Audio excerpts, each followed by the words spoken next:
hi everyone. My name is Danodem Espinosa, and my report is all about common stock valuation models.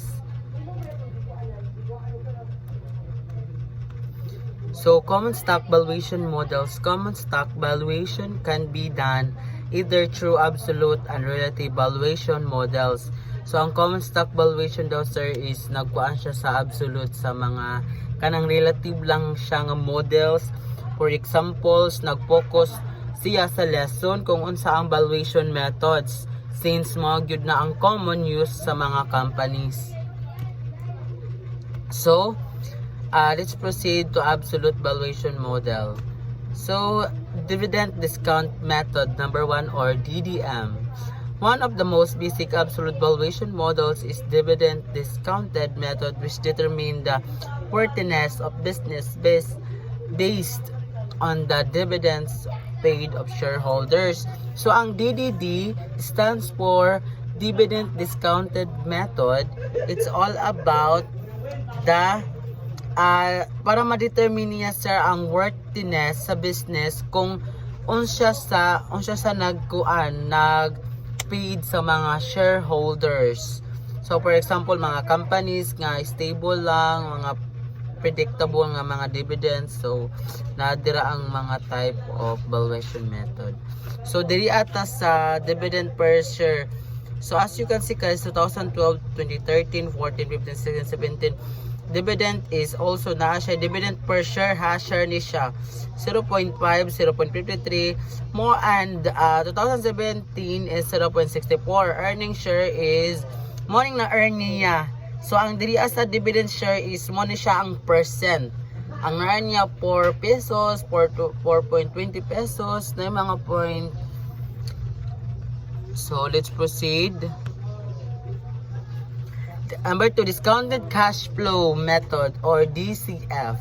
Under the discounted cash flow method is suited of companies that don't pay a dividend or payment regular. So ang cash flow daw is nag-under daw siya sa discounted method.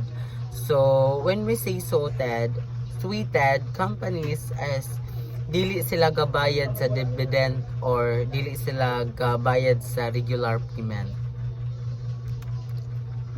Now, so nata diri sa operating cash flow, capital expenditures, free cash flow, and 2012, 2013, 2014, 2015, 16, 17, operating cash flow is have, and 2012, 438, 2013, 789, 2014, 1462, 2015, 890, and 2016 is 2565, and 2017 is 510. So nana diri guys is nagwonder mo guys is nganong ang kuan din ang 2017 is gamay man siya.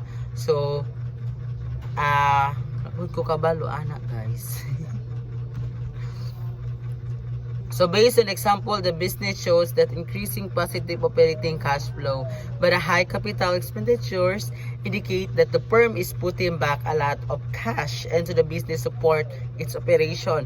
So ang based sa example dili sa shows increasing positive, isang operating cash flow is high capital gyud daw na siya expenditures.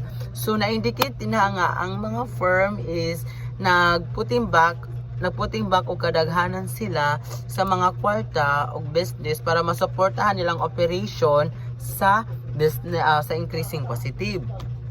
So nadiring operating cash flow, so sa nakaabot na din ang percentage increase. So na 39.62 and 2013. So nagwonder mo guys nganong wala ang 2012 is not enough for that percentage.